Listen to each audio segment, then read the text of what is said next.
और बीजेपी सांसद भोला सिंह प्रधानमंत्री मोदी के बयान पर उन्होंने अपनी प्रतिक्रिया दी है और कहा कि पीएम मोदी और हमारी सरकार ने गरीब और महिला मुसलमानों के हित में सारे कानून बनाए। बीजेपी सांसद भोला सिंह का क्या कुछ कहना, आइए सुनते हैं। प्रधानमंत्री जी का विचार है वो बिल्कुल जिस तरीके से घटनाएं हो रही हैं या हुई हैं पहले, बिल्कुल ठीक विचार है। कुछ ऐसे लोग हैं जो देश के विकास से, देश की खुशहाली से, देश के अमन चैन से खुश नहीं है।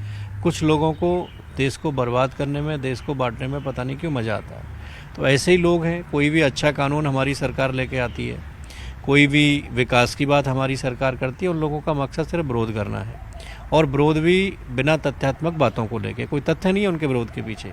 अभी भी संसद में हमारी वक्फ का कानून पास हुआ है, जिससे कुछ लोगों ने वक्फ बोर्ड की ज़मीन पे कब्जा करके उसका दुरुपयोग कर रहे थे, और जो गरीब लोग हैं जिनको उनका फ़ायदा मिलना चाहिए, जिनके लिए सरकार विकास उस पर करेगी, उससे वो लोग वंचित थे।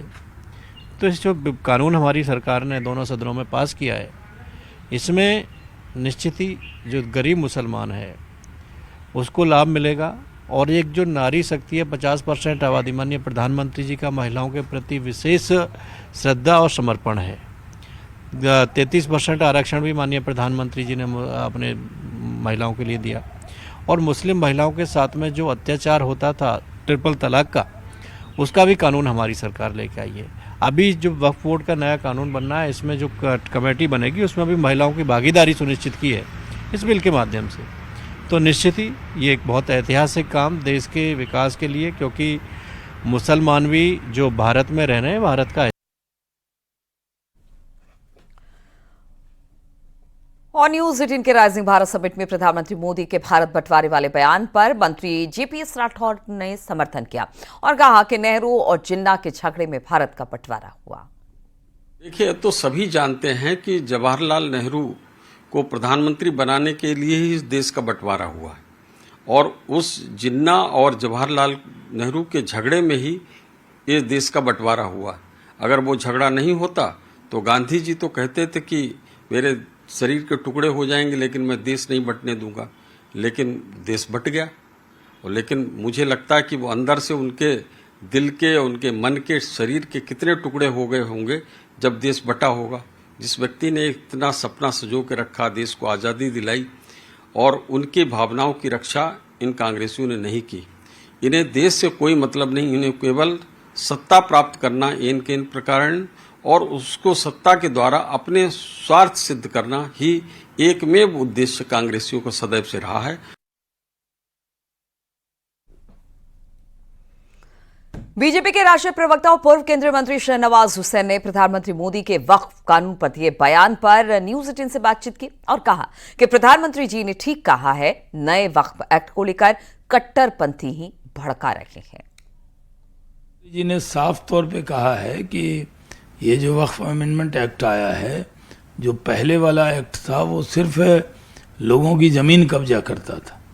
साउथ में वो गुरुद्वारे की, तो चर्च की, और ये भी जिक्र किया कि कैसे क्रिश्चियन कम्युनिटी ने इस वक्फ एक्ट का समर्थन किया, क्योंकि उनकी भी बहुत सारी ज़मीन ट्रिब्यूनल के ज़रिए वो कब्ज़ा हो जाती थी। लेकिन अब जो वक्फ एक्ट आया है वो गरीब मुसलमानों को, पसमानदा मुसलमानों को, जो विधवा हैं, जो बेवा हैं, उनके हक में है, और ये बहुत बड़ा गेम चेंजर साबित होगा। लेकिन सर, विपक्ष के तमाम जो दल हैं, चाहे वो कांग्रेस हो, समाजवादी पार्टी हो, आरजेडी हो, ये सब दल जो है वो कहीं ना कहीं अभी भी कह रहे हैं कि सरकार जो है मुसलमानों की जमीन हथियाना चाहती है, इसलिए नया वाला कानून लेके आई है। नहीं, कहीं सरकार का इरादा नहीं है। 1 इंच जमीन भी सरकार लेने वाली नहीं है, बल्कि सरकार जो जिस मकसद के तहत वक्फ किया गया कि गरीबों का फ़ायदा होगा, यतीम बच्चों का फ़ायदा होगा, जो विडोज़ हैं, बेवा हैं, विधवा हैं, उनका फ़ायदा होगा, उनका तो नहीं हुआ। वक्फ की जायदाद को बड़े बड़े वक्फ बोर्ड में बैठे हुए लोगों ने कौड़ी के दाम में लीज कर दिया। 12,000 रुपये महीने पे 5 स्टार होटल को दे दिया। ये कहाँ जायज़ था? और अंडर टेबल सब कुछ ले लिया। तो ये तो अब नहीं होने वाला है। सरकार की नीयत एकदम साफ है। वक्फ का जो फ़ायदा है वो गरीब लोगों को होना चाहिए, और इसके लिए सरकार ने ये कदम उठाया है। न्यूज 18 के राइजिंग भारत समिट में प्रधानमंत्री मोदी ने 1947 में भारत बंटवारे का जिक्र किया और कांग्रेस पर तुष्टीकरण के लिए राजनीति करने का आरोप लगाया। इसके बाद कांग्रेस और समाजवादी पार्टी के नेता पीएम मोदी पर हमलावर है। सभी लोग जानते हैं इस देश के अंदर में वोट के नाम पे नफरत की राजनीति कौन करता है, कौन है जो नफरत के नाम पे यहाँ पे सत्ता पाना चाहता है। समाजवादी पार्टी एकमात्र ऐसी पार्टी है जो विकास की राजनीति करती है, जो हर वर्ग को आगे बढ़ाने की बात करती है, जो समाज को जोड़ने की बात करती है, जो युवाओं को पैरों पे खड़े होने की बात करती है, महिला सुरक्षा की बात करती है। इसीलिए हम पीढ़ी की बात करते हैं, क्योंकि पिछड़ा, दलित, अल्पसंख्यक जो लोग पीछे छूट गए हैं, जो यहाँ दलित समुदाय से आते हैं, कैसे वो आगे बढ़े, कैसे मुख्यधारा में शामिल हो, इसके लिए काम करते हैं। आपने लेकिन मोदी जी एक बात सही की कि आम मुसलमानों ने बंटवारे का समर्थन नहीं किया था, लेकिन जिन लोगों ने समर्थन किया था उसका भी आपको नाम लेना चाहिए। मुस्लिम लीग ने समर्थन किया था और मुस्लिम लीग की सरकार में मंत्री हुआ करते थे श्यामा प्रसाद मुखर्जी। जब पूरा देश भारत छोड़ो आंदोलन में लगा था तो वो अंग्रेज बहादुर को चिट्ठी लिख करके बता रहे थे कि कैसे इस आंदोलन को दबाया जा सकता है। जिन्ना से पहले सावरकर ने दो राष्ट्रवाद के सिद्धांत का समर्थन किया था, उन्होंने उसको प्रोपोगेट किया था। तो आपको ये भी इतिहास बताना चाहिए कि आरएसएस और हिंदू महासभा इस बंटवारे का समर्थन में